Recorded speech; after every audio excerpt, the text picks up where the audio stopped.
Oh shit, got the dual lighting in this bitch. Fuck yeah. It's like daytime in here. It's because there's zero lighting in my car. We have to put up both lights. I missed riff tracks for this shit. There was a riff for what? There was a riff tracks going on tonight. It was for Carnival of Souls. Honestly, though, that'd have been so much better than this. yeah.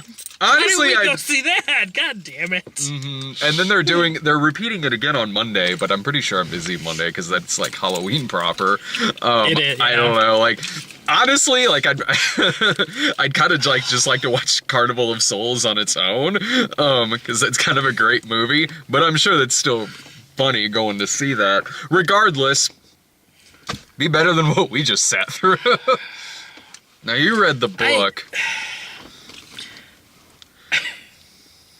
I'll have to remember because I injected you with a serum before we went to go see this. It made you lose all of your memory of the book. I feel like the ending was slightly different in the book because I feel like because we went to go see Inferno, in case you didn't know.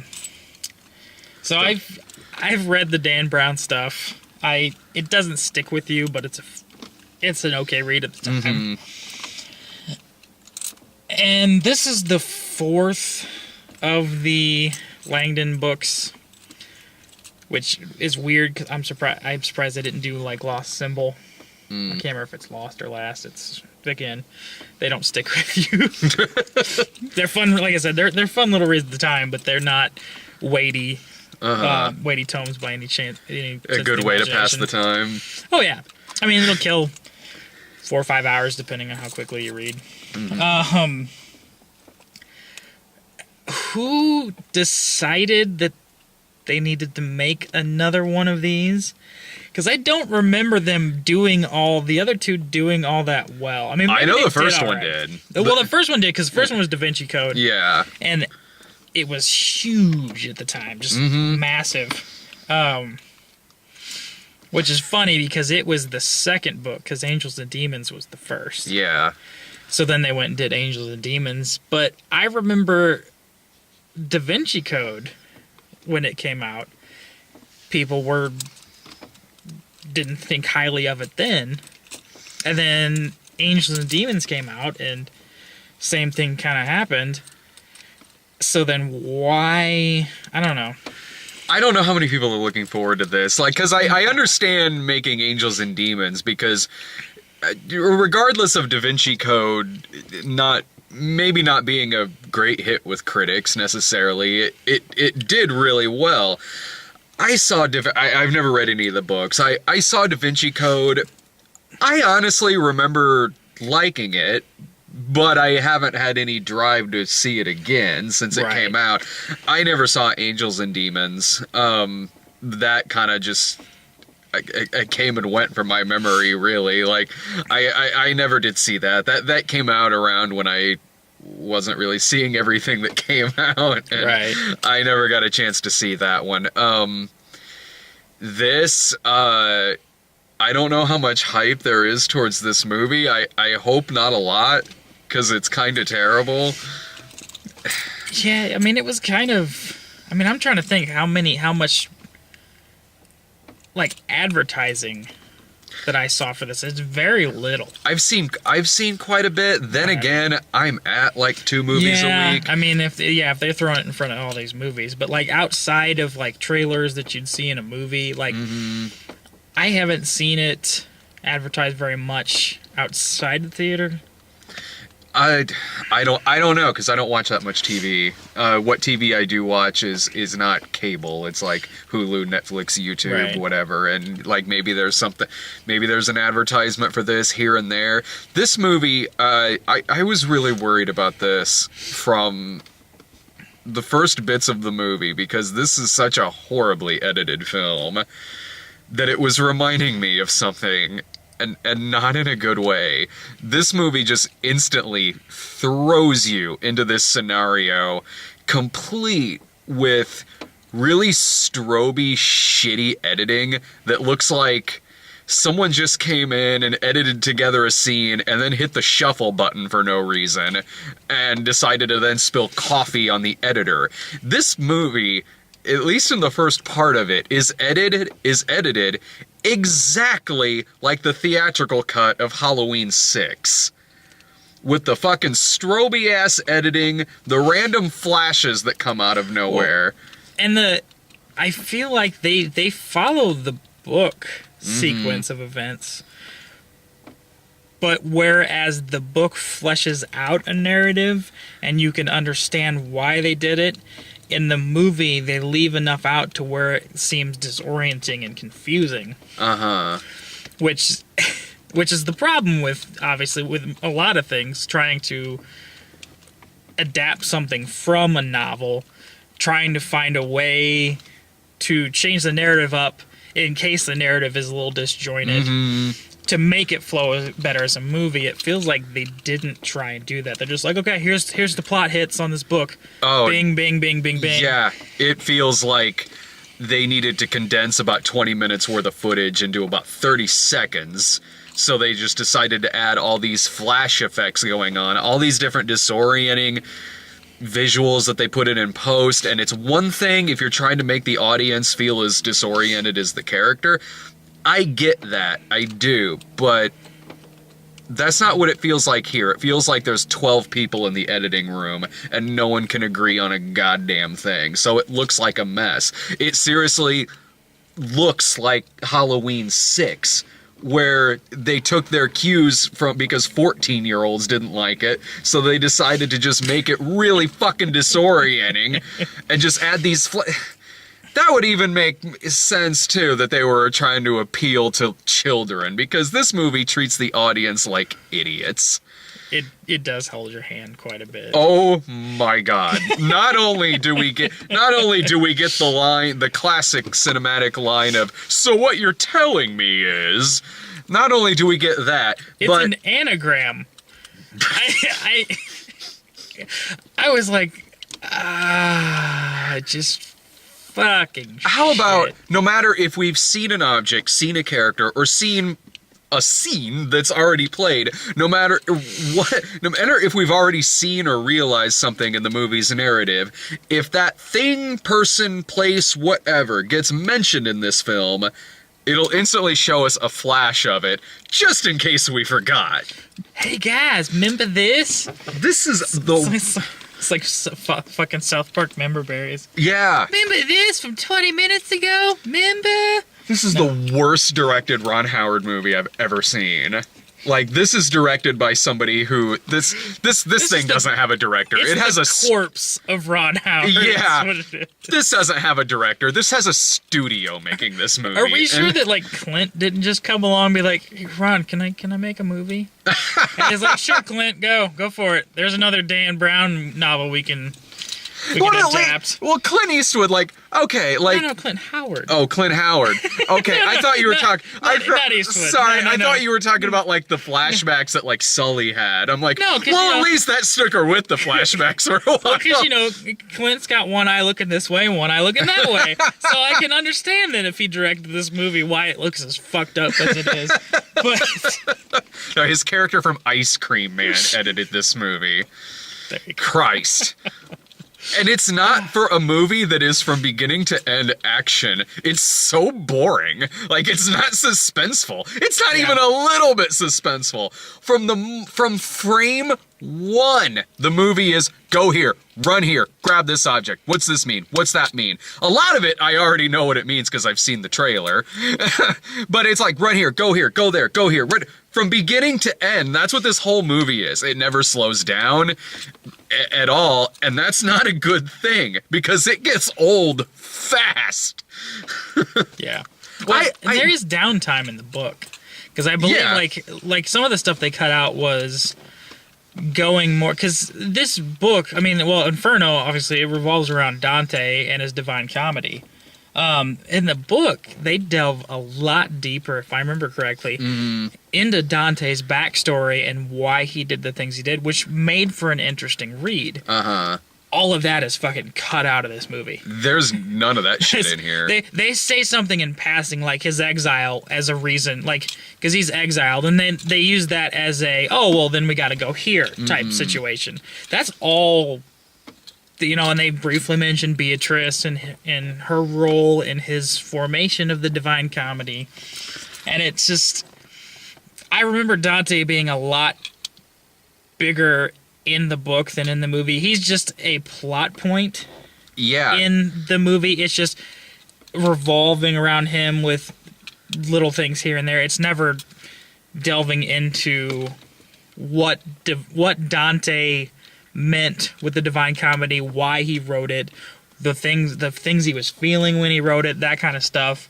This just uses Dante as just kind of a throwaway. It was like, oh, well, Dante wrote the Inferno, so that's what our movie's called. So let's Dante. Yep. Here's his death mask. Here's a picture of the levels of hell according to Dante. Okay, we're good. Just watch Dario Argento's Inferno. You get a more satisfying experience in this movie. This feels like it's like Brian Grazer, the TV producer, is behind this, because that's what, like, I know he produced this movie, but it feels like I'm watching like a television production, because it feels like it's a little bit of like 24 with all the fucking running around and shit, and also a lot of visuals maybe held over from Hannibal.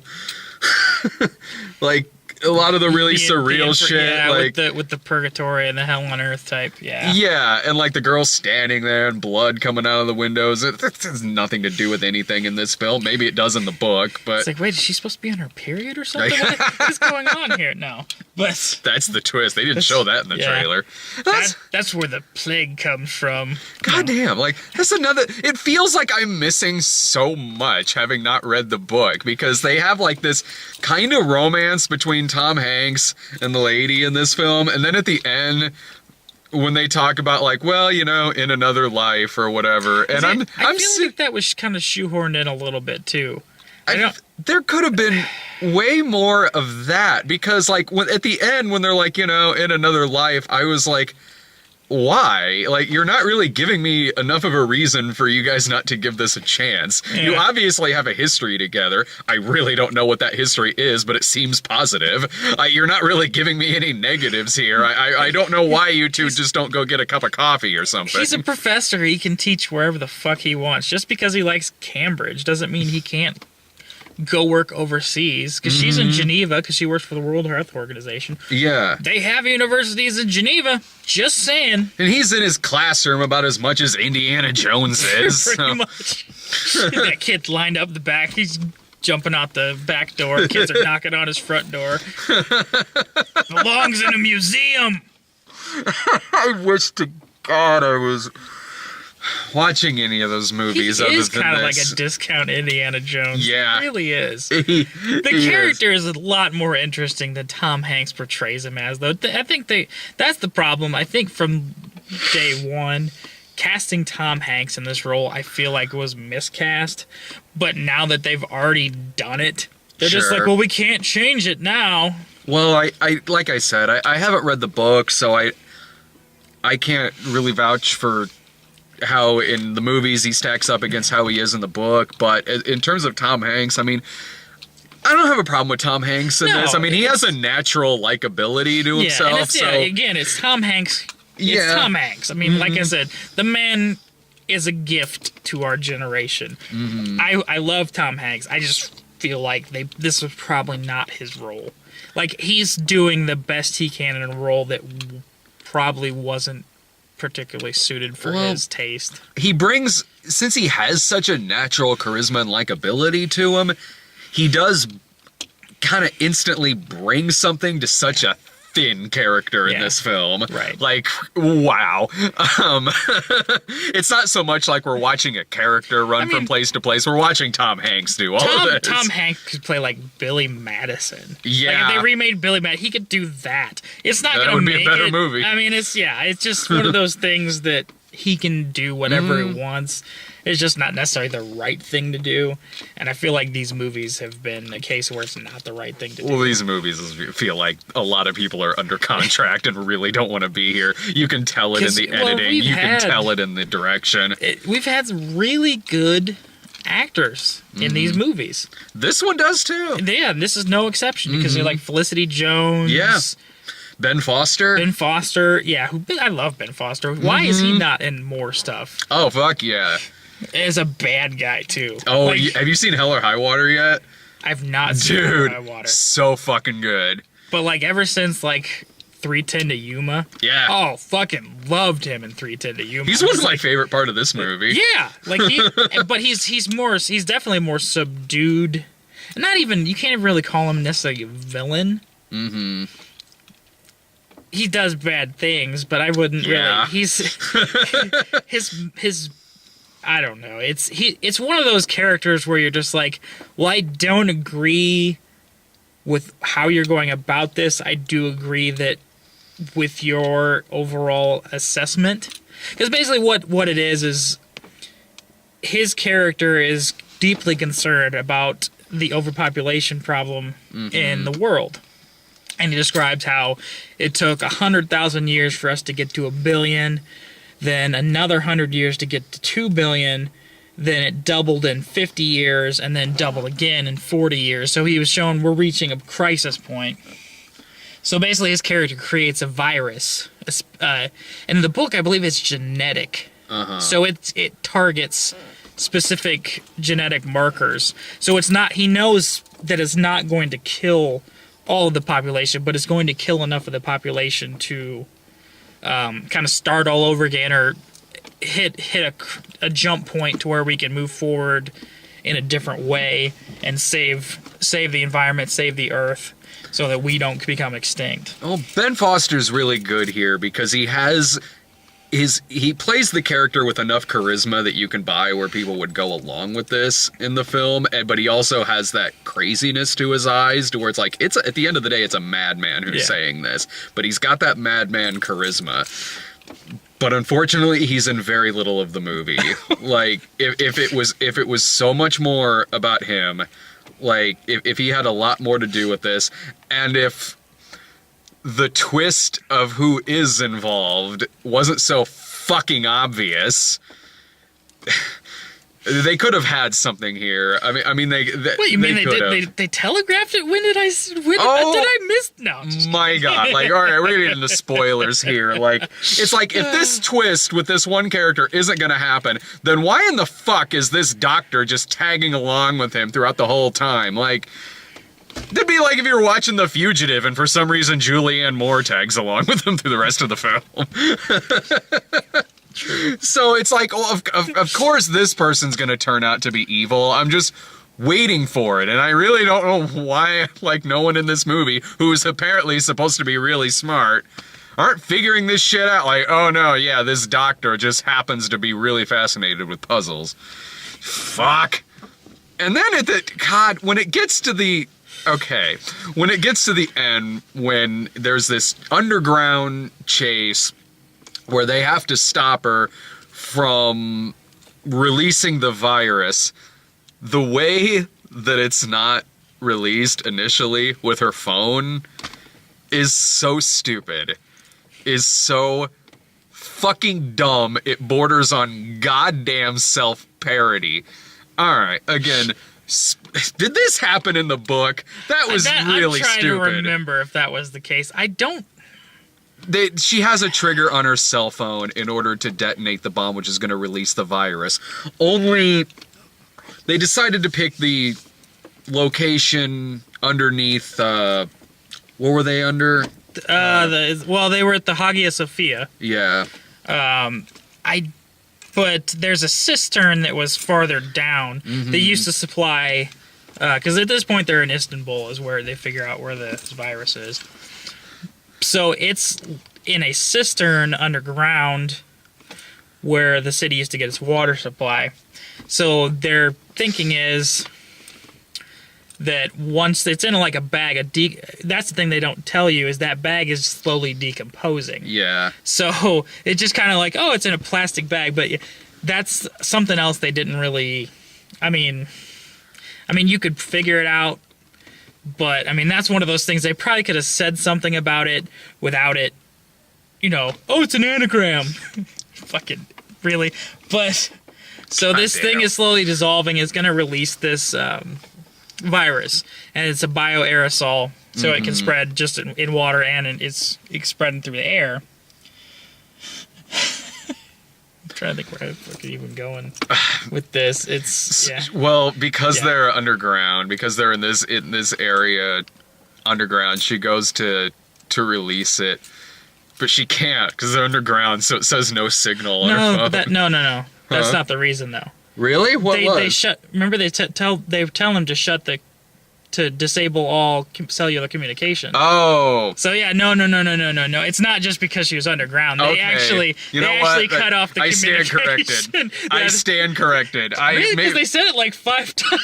Did they? Dude, I checked out like 20 minutes in this movie. I guess not 5 times, but... I checked. There's so much shit going on with the running around and screaming shit. I really just wanted it to be over. I missed that. Like, all right, yeah, that's on me. But they're trying to quarantine it, so they try and keep everybody in the underground cistern, but and then they also cut off cellular communication. So I'm sure they're using some sort of blocking technology, which only they can use. But no, I must apologize. The movie's dumb, but maybe not as dumb as I thought it was. Oh shit! Yeah, no, they actually disabled the communications, which is why that. Although, would you have put it past this movie? Yeah, right. They could have easily just done that, and be like, "Oh shit." The fact that I was sitting there like, well, this is in keeping with every other stupid thing that's going on. Oh, shit. If this movie actually did end with it getting released and causing this, like, kind of extinction event, I actually would have forgiven this movie of a lot of things. I would have been like, wow, the movie really went there and went for a pretty dark ending. I would have been like, well, you gotta sit through some bullshit, but the ending gets kind of interesting. No, I'm trying to remember if it do that. Because I want to say I thought it... Again, it's been a while since I read this book. But I feel like it does get released. Not to the extent that global massive... on a massive scale, but I feel like it did. That would have been far more interesting. I can't... I'd have to go back and reread it. Maybe I just misread it. But I don't remember it being... I remember the ending being more ambiguous as to whether or not this was going to become an issue or not. Well, I guess they can't create an extinction event if they want a 4th movie to happen. If there's a 4th movie, fucking Christ. This movie... between all of its explaining shit and the flashbacks and all this shitty editing going on, the least dumb thing that this series does is that at least it doesn't title it like Inferno, the Da Vinci Saga, or like the Da Vinci Code Saga, Angels and Demons. The Da Vinci series, Inferno. Oh, God. Yeah. The Da Vinci Saga, there you go. At least it doesn't do that. I'd go see a movie with a series of Da Vinci Saga movies. It was actually Leonardo da Vinci. Well, that would be kind of fun. Definitely. I feel like there's a Star show that Da Vinci's part of. I can't remember what it's called. I think there's an Asylum knockoff of these. Well, this is an actual, like, television show. Is it something monster? I can't remember. But I think it revolves around Da Vinci. That sounds like fun. Much more so than this. Go watch that instead. This isn't interested in giving you really any kind of character depth or character development or any kind of quiet moment or any of those like kind of downtime moments you were describing from the book with Dante especially. This movie isn't interested in any of that. It's just interested in talking really fast, running around, and doing constant exterior shots of the helicopter roaming around the city, roaming around the towers. Like, fuck. Yeah, because I feel like they do have to think on their feet, but there's down times where they can sit there and talk and compose and think about what they just ran across and like, oh, let's evaluate what we've. No. Yeah. Here we go. Connect. It's essentially connect the dots. Like the Indiana Jones movies do. The Indiana Jones movies aren't just the mine car chase. As amazing as that is, if the whole movie was like that, I'd get bored of it relatively quickly. That's what this shit's like. Like, man, I'm surprised they didn't have like a map overlay and just showing the line from. That would have been funny. That would have been all right. Like, from Venice I would have to laughed. Istanbul. I at least would have laughed at that. This movie, at least in the Indiana Jones movies, whenever they describe a person, place, or thing, whatever, an artifact, at least then, like, it treats its audience with respect in the sense that, like, okay, the audience should know what we're talking about. It doesn't. In Last Crusade, whenever they bring up the shield again, it just doesn't flash to the shield all the fucking time. Because I know what they were fucking talking about. I was there at the beginning of the movie. I paid attention. Yeah. Yeah, or like at the beginning when he gives Marcus like the cross and he's like, you know how long I've been looking for that? All your life? If it was this movie, it would have flashed in and then done really quick zoom flashback effects of what we just saw. Then it would have 5 minutes ago, like literally. Yeah. Then it would have cut back to Indiana Jones going, all my life. This movie could fuck off. Just stay at home and watch Indiana Jones. Stay at home and watch The Da Vinci Code. I remember liking that better than I like this movie. I don't know if that movie holds up like at all, but at least I have a memory of not really hating it like I did this film. And that one's got Magneto and Amelie in it, so yeah. It's got that weird, like, albino monk. Paul Bettany. Paul Bettany. That's right. Yeah. It's got that shit going on in it. Like what's this compared to Angels and Demons? Because you saw that, right? I didn't see that movie. Angels and Demons. I mean, this is worse than Angels and Demons. Is it? Angels and Demons has like the religious political intrigue of the Vatican in it and all of that. And there, I mean, it's nice. At least it goes a bit more into the history. This one just does not. And I think it's one of the weaker of the Robert Langdon stories. I think Lost Symbol is probably the weakest. I'd put this as third. Because I liked Angels and Demons, then Da Vinci Code, and then... But, yeah, this one just... He likes fucking around with religious imagery a lot more. And it seems like when he does that, the movies are a bit stronger. This one doesn't really involve the religious imagery as much. It's like, again, it's the whole Dante thing is more just a plot point for a terrorist act. Yeah.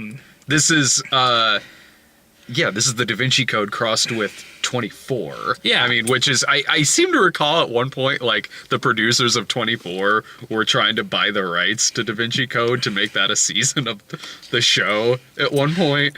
I seem to recall that, like... Man, no.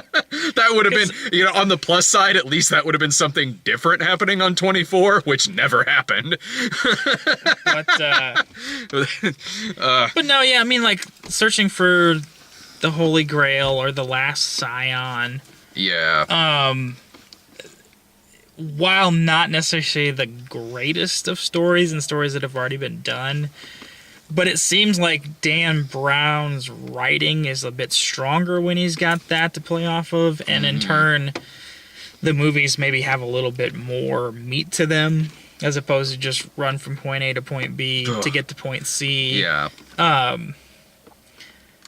Yeah, it just there's no substance to this movie. There really not isn't. at all. And like I said, I mean, it comes from a book whose substance isn't big anyway. So trying to translate it from book to screen just kind of, it's almost like an exercise in futility just from the start. So why they would decide to go ahead and do it anyway, I just don't know. It's a movie that perhaps maybe at one point they had like a better edit of this film and somebody looked at it and thought it was boring, so they just chopped a lot of stuff out, left in the action, and just threw in all this flashy editing that just gave me a fucking headache. I'll say this, like, it was maybe easier to sit through than Jason Bourne, because at least it didn't make me nauseous. At least, like, it had slightly more likable lead, but only just because it was Tom Hanks. No, I think at best this is like just maybe pop it up on Netflix if you've seen and liked the other two movies. Yeah, that's sure, but good luck, man.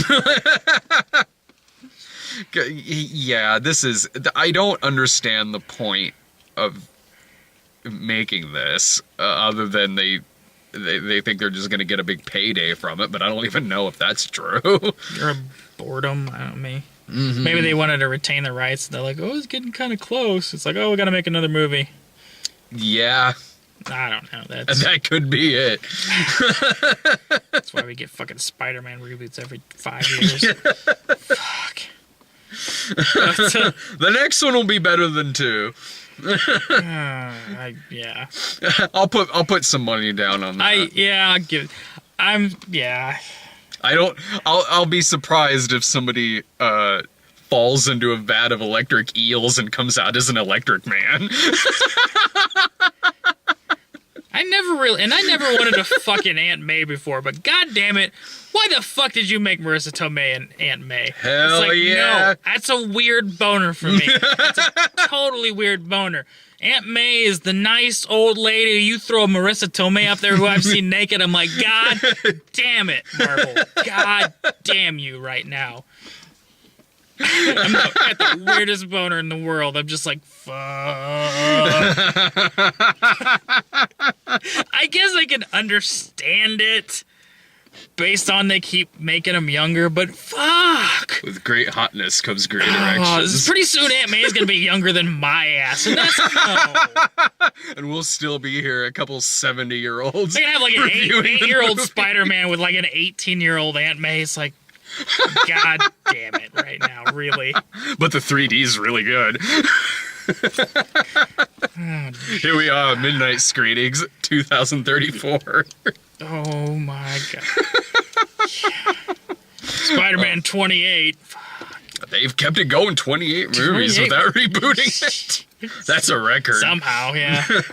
They're on the like tier like E characters now. Yeah. That would be interesting. It's like the Hobgoblin's evil nephew who likes to tinker. There'll be a lot of me leaning over going, who's that? Who the fuck? I don't fucking know. Yeah, like, I don't even know who the fuck that shit is. Alright, next, so speaking of comic books, Doctor Strange. Yeah, next week is, Doctor Strange.